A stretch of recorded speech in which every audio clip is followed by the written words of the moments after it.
দাঁড়াও দাঁড়াও, একটা মজাদার ব্লগের সাথে তোমাদের কাছে হাজির হয়েছি। এখানে দেখতে পাচ্ছ বাজারে এসে গেছি, কি বাজার করছি না করছি সেটা তো জানবে। আর এটা হচ্ছে নীল ষষ্ঠীর দিনের ভিডিও। তা নীল ষষ্ঠীর দিনে কি করলাম না করলাম পুরো ব্লগটা তোমাদের কন্টিনিউ দেখতে হবে। আশা করি খুবই ভালো লাগবে।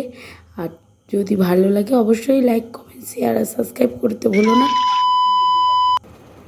Welcome back to my channel. আশা করি তোমরা সবাই খুবই ভালো আছো, সুস্থ আছো। সকল বন্ধুদেরকে জানাই নীল ষষ্ঠীর অসংখ্য শুভেচ্ছা ও ভালোবাসা জানিয়ে আমার ব্লগটা শুরু করছি। আর তোমরা কি করছো না করছো অবশ্যই কমেন্টে জানাবে, ঠিক আছে? আর দেখতেই পাচ্ছ, জানোই তোমরা, এর আগের ব্লগে দেখেছো আমি বাড়িতে এসেছি। আর এখন বাড়ি থেকে যাচ্ছি আমাদের কাছাকাছি একটা বড় মার্কেট আছে, বিজয়গঞ্জ, অনেকে লক্ষ্মীকান্তপুর বলে। তো সেখানেই যাচ্ছি, চলে এসেছি কাছাকাছি। আর দেখতেই পেলে মাঠের রাস্তা দিয়ে মধ্যিখান দিয়ে এলাম। আর এখানে দেখো আমি পুরো একটা মাওবাদীর মতো লাগছে। হ্যাঁ, মুখটা পুরো ঢেকে নিয়ে কেমন লাগছে বলো? ডাকাতি করতে যাচ্ছি তাই না বলো? আমাকে দেখতে তেমনই লাগছে। তা চলো, চলে এসেছি বিজয়গঞ্জ বাজারে। আর এখানে এসছি মা বাবা টাকা দিয়েছে, বুঝতে পারছো তো, পয়লা বৈশাখের কেনাকাটার জন্য কিছু সোনামা আর আমার, ঠিক আছে? চলো, তার জন্যই চলে এসেছি মার্কেটটায়। আর এখানে না প্রচুর সেল হয় চৈত্র মাস ধরে, পুরো চৈত্র মাসটা প্রচুর সেল হয়। আর আমরা এসেছি পুরো দুপুরবেলা। আর আজকে ছিল আমার নীল ষষ্ঠীর উপোস, তার মধ্যে এত গরম প্রচণ্ড পরিমাণে। আর আমি এসেছি বাজারে, কি বলবো, মাথা খালি ঘুরছিল, খালি ঠান্ডা জল, তাই আমার গলার অবস্থায় এই অবস্থা, ঠিক আছে? আর এখানে আমি জানি ব্লগটা দিতে অনেকটাই দেরি হয়ে গেছে, কিন্তু কি করব, দেখো এখানে সোনামার জন্য কিছু কেনাকাটা করা হয়ে গেছে। মোটামুটি সমস্ত কিছু কেনাকাটা কমপ্লিট। ব্যাগটা নিয়ে অভিকে ধরিয়ে দিয়েছি, আমি আর নিয়ে যেতে পারছি না। একটু ফলমূল নিয়েছে, আর মাথা ব্যথা খালি ঘুরছে, ঠিক আছে? চোখ টোক ধোঁয়া হয়ে আসছে। বাড়িতে চলে এসেছে, মা খুলে খুলে দেখছে।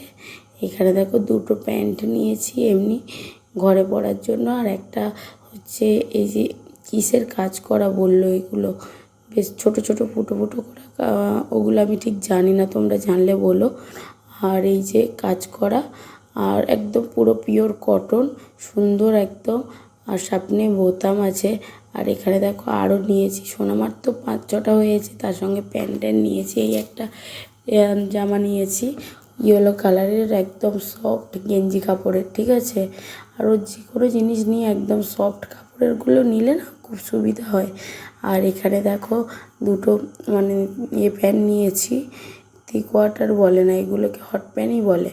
যাই হোক, এই প্যান্টগুলো দুটো নিয়েছি, দুটো নিয়েছি। আর মা ওখানে দেখতে পাচ্ছিলে, মা মালা গাচ্ছিল, আর আমি চলে এসেছি মাকে দেখাচ্ছি। আর দুটো বেড কভার নিয়েছি, কারণ চৈত্র সেল যাচ্ছিলো, আমি সেই জন্য দুটো বেড কভার নিয়েছি। এখানে দেখো সুন্দর প্রিন্টের ওপর কাজ করা, একদম তোমরা বলবে কমেন্টে, আমার তো খুব পছন্দ হয়েছে। দুটো নিয়েছি, দুটোর মধ্যে তোমাদের কোনটা ভালো লাগছে অবশ্যই কমেন্ট করে জানাবে, ঠিক আছে? এই দুটোর মধ্যে আমার কিন্তু এই পিঙ্ক আর হোয়াইটটা বেশি ভালো লাগছে। আর এইটার একটা ঘিয়ে আর পিঙ্ক, হালকা পিঙ্ক। আর চলো, আর এখানে দেখি আর কি আছে। হ্যাঁ, এখানে আছে বালিশের আর 5 বালিশের অর আছে, আর তার সঙ্গে একটা সোনামার জামা।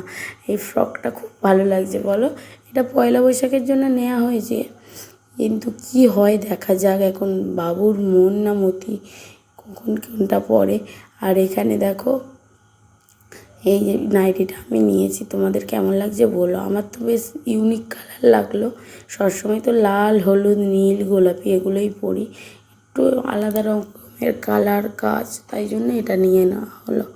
আর পয়লা বৈশাখে দেখা যাক সোনামাকে কী পরানো যায়, ওর কখন কেমন থাকি সেই অবস্থায় বুঝে সেই ব্যবস্থা হবে, তাই না বলো?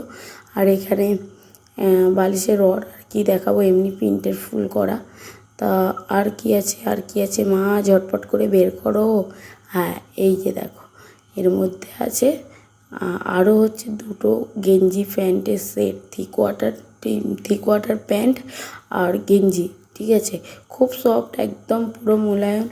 এগুলোও পরতে পারে পয়লা বৈশাখে, খুব সুন্দর একটা ম্যাচিং। আর গরমের জন্য তো পারফেক্ট একদম, ঠিক আছে। এগুলোও নিয়েছি, এগুলোও খুব সুন্দর লাগছে, আমার তো খুবই পছন্দ হয়েছে। তোমাদের কেমন হয়েছে অবশ্যই কমেন্ট করে জানাও। আর কোন জিনিসটা আমার কোন জামাটা ভালো লেগেছে সেটা বলো। আর ওইটা হচ্ছে ব্লুটা আর খুললাম না, পিঙ্ক আর ব্লুটা একই জিনিস, দুটো নিয়েছি, ঠিক আছে। এই বিকেলবেলা করে বাড়িতে এসে যখন খেলতে যাবে পরার জন্য নেওয়া হয়েছে এইগুলো, এই সফট জামাগুলো, ঠিক আছে। বেশি ভারী ভুরি জামা নিলে তো পরতেই পারবে না, আলমারিতে পরে থাকবে। আর তার থেকে একটু হালকা ফুলকা নিলে রোজ বিকেলবেলা খেলতে গেল, পরে টরে গেল। আর এই দেখো পিক জুতোটা এসেছে ওর পাপা ওর জন্য, আর খুব খুশি হয়েছিল সোনামা পরার জন্য। তো দেখবে একটু পরে পরে কেমন ঘুরবে। আর তারপরে দেখাই আমার কি না হয়েছে। আমার তো শুধু একটা নাইটি দেখানো হয়েছে, কিন্তু না, মা তো টাকা দিয়েছিল, মা বাবা দুজনাই একসাথে। আর একটা নাইটি না হয়েছে, এই যে আর একটা নাইটি নিয়েছি, এটা হচ্ছে লালের মধ্যে। আমার হচ্ছে মানে লালটা হচ্ছে দুর্বল জায়গা, মানে লাল কালার দেখলে না আমি ঠিক থাকতে পারি না। মানে কেনাকাটা করতে গেলেই তার মধ্যে একটা লাল কালারের যে কোনো জিনিস থাকতেই হবে। মোটামুটি আমার খুব সফট কর্নার হচ্ছে লাল কালার। আর এই একটা কুর্তি নিয়েছি, একদম প্লেন হালকা কুর্তি, মানে এটা পয়লা বৈশাখে পরার জন্য, ঠিক আছে। আর এটা নিয়েছি কিন্তু আমার অনেকটাই বড় হয়েছে, বাবার মেশিন ছিল বলে যাই হোক মেরে দিয়েছে, কিন্তু মারার পরেও অনেকটা বড় হয়েছে। যাই হোক বড় হয়েছে, বড়মশাই বললো থাক, একটু ঢিলে ঢালাই থাক গরমের সময় বলে। এই কালারটা কেমন লাগছে তোমরা বলো তো। আমার কিন্তু এটা বাবা আবার এসে দেখছে কাপড়টা কেমন, দর্জি লোক তো কাপড় আগে দেখবে। বলছি না বাবা খুব সফট কাপড়, আর মোটামুটি হালকা আছে তো তার জন্য। আর একটা জুতো নিয়েছি, দেখো এই জুতোটা নিয়েছি, এটা একদম হালকা, আর মানে হালকা হিল আছে, আর বেশ সফট আছে, পায়ে পরে আরাম। আর একটা পিঙ্ক কালারের লেগিংস নেওয়া হয়েছে। তো দেখিয়ে দিলাম আজকের কেনাকাটা কি করেছি না করেছি, ঠিক আছে। তো তোমাদের কেমন লাগলো বলো অবশ্যই কমেন্ট করে। আর সোনামাকে দেখো, সোনামা চলে এসেছে, হচ্ছে এই জুতোটা পরবে, ঠিক আছে। জুতোটা পরার জন্য চলে এসেছে, জুতোটা পরুক, পরে দেখো পিক করে হাঁটবে। যাই হোক খুব মজা করছে সোনামা। আর ভয়েসটা দিতে পারলাম না, কারণ হচ্ছে আমাদের ঘরের মানে কাছেই তোমরা তো জানোই মেলা হচ্ছে, মাইক চলছে, তার জন্য ভয়েস ওভারটা দিতে হচ্ছে। এই দেখো গুড়গুড়িটা তাদের সাথে হেঁটে হেঁটে যাচ্ছে। আর আমাদের এখানে এতটাই গরম না, কি বলবো তোমাদেরকে, প্রচুর গরম। আর লাইনও নেই ভালোভাবে, সিরিজ হয়ে যাচ্ছে, প্রচুর গরম। আর এই যে দেখো সন্ধেবেলা ফুল রেডি, ম্যাডাম নতুন জামা পরে দুদিকে চুটকি বেঁধে, আর মাও এদিকে পুরো আমার পুজোর জিনিস টিনিস রেডি করে দিয়েছে। আর মার ঘরের ঠাকুরকেও পুজো দেওয়া হয়ে গেছে। আমার ডালা পুরো রেডি, দুদিকে, এদিকে একটা প্রসাদের ডালা আর জল ঢালার ডালা, দুটো ডালা পুরো রেডি করে দিয়েছে। আর চলো আমার ড্রেসটা দেখিয়ে দিই। এই শাড়িটা মায়ের শাড়ি, আমি আর বয়ে নিয়ে যাইনি, মানে বয়ে নিয়ে যাব কি, ননুর জামা কাপড় নিয়ে যেতে আমার ব্যাগ ভর্তি, আর আমার জামা কাপড় নিয়ে যাওয়ার জায়গায় নেই। মা বললো কিচ্ছু আনতে হবে না, সবই আছে, চলে আয়। তা মায়ের জামা কাপড় পরে নিয়েছি সব নতুন। আর এখানে দেখো লাইন পড়েছে, দেখতে পাচ্ছ কী হারে লাইন। আর এটা হচ্ছে নীলষষ্ঠীর, মানে মেলায় চলে এসেছি, নীলষষ্ঠী এখানে সব উপোস করে, প্রচুর ভিড় হয়। তা চলো এখানে সব কী বলছে শোনো।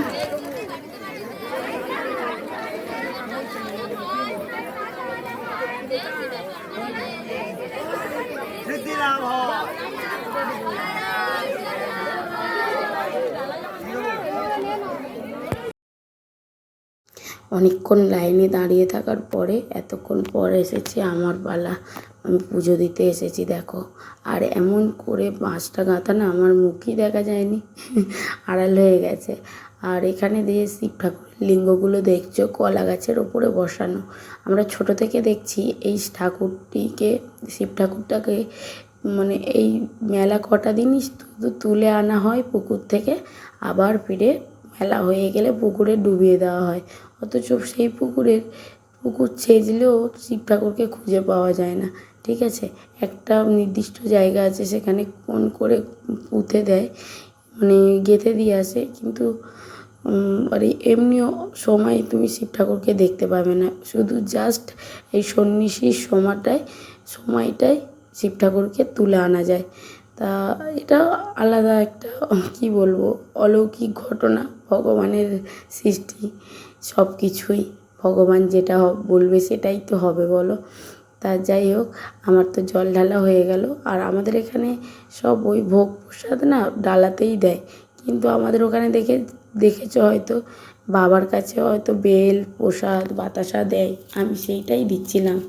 আর আমাদের এখানে সবাই দেখছিলাম সব একটা করে যা ডালা দিয়েছে ব্যাস, ঠাকুরের কাছে কিচ্ছু দেয়নি। চলো, আমার জল ঢালা হয়ে গেছে, সন্তানের মঙ্গল কামনার্থে পুজোটা করে নিলাম। তা চলো এবার মোমবাতি ধূপ জ্বেলে দিই। নীলের ঘরে মোমবাতি আর ধূপ জ্বাললেই তবে, আর এরপরে পুষ্পাঞ্জলি হবে। আর আমি আমাদের ফলতাতে আমরা হচ্ছে দিনের বেলায় গিয়ে জল ঢেলে আসি। আর এখানে দেখতে পাচ্ছ এখন বাজে প্রায় হচ্ছে 9টার কাছাকাছি, 8:30 9টা বাজতে যায়। এখন জল ঢাললাম, এরপরে পুষ্পাঞ্জলি হবে, তারপরে খাওয়া দাওয়া। তা চলো, মা এবছর আর উপোস করেনি, মা বললো আমি একটু নীলের ঘরে বাতি দিই, নিরামিষ খেয়ে যাচ্ছি।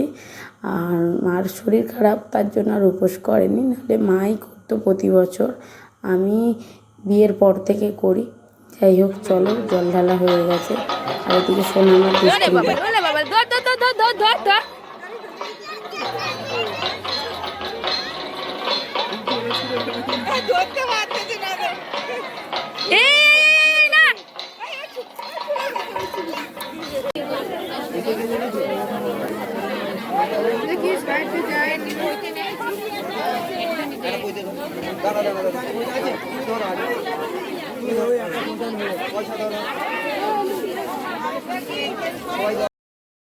আর এবারে দেখো মেলা হচ্ছে কালকে যতটা বসেছিল তার থেকে অনেকটাই কম লোকজন, কারণ হচ্ছে কালকের প্রচুর ভিড় হয়েছিল, আজকের একদম ফাঁকা ফাঁকা। আজকে গ্রামের মানুষজন আছে, তারপরে আশেপাশে আরও সন্ন্যাসীদের মেলা হচ্ছে, কিন্তু ঝাঁপের দিনটা এখানে খুবই ভিড় হয়, ঠিক আছে। আর এখানে সোনামাও তো এই মাঠটা পেয়ে খুব আনন্দ করছিল, খেলছিল সারাক্ষণ। তা চলো বাড়িতে চলে এসেছি, এখন হচ্ছে এই প্রসাদ জোগাড় হচ্ছে, প্রসাদ দিচ্ছে। আর আমি এখানে আম খেয়ে জল খাবো, এতদিন আম খাচ্ছিলাম না, এবারে আম খাবো, আমটা খেয়ে জলটা খেয়ে নেবো, হয়ে যাবে। দেখো আমটা এতটাই টক না কি বলবো, আর একদম শুধু শুধু একটু সামান্য নুন ফুন নিলে হেভি লাগতো। আম খেয়ে জল খেলাম, আর লেবু আর বিট নুন দিয়ে জলটা করেছিলাম, আমার বেশ ভালো লাগে, ঠিক আছে। উপোসের পর কোনো চিনির জল টল ভালো লাগে না আমার। আর চোখ মারছি দেখো। চলো, মা ওদিকে প্রসাদ বাড়ছে, এবারে প্রসাদ খাবো। প্রসাদের মধ্যে আমার আবার তরমুজটাই প্রিয়, বলি একটু তরমুজ খাবো, কিন্তু তরমুজটা একদম টেস্ট নেই, কি বলবো একদম বাজে খেতে।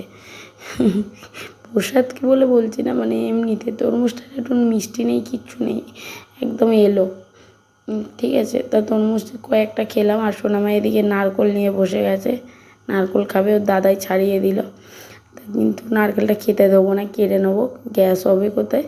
তাই এখন বাবাও চলে আসছে, আর মা ওই ঘরে ওদিকে প্রসাদ দিতে গেছিলো, এক টুকরো নিয়েছে, বাদ বাকি আর নেয়নি। মোটামুটি আমরাই সবাই মিলে খাচ্ছি।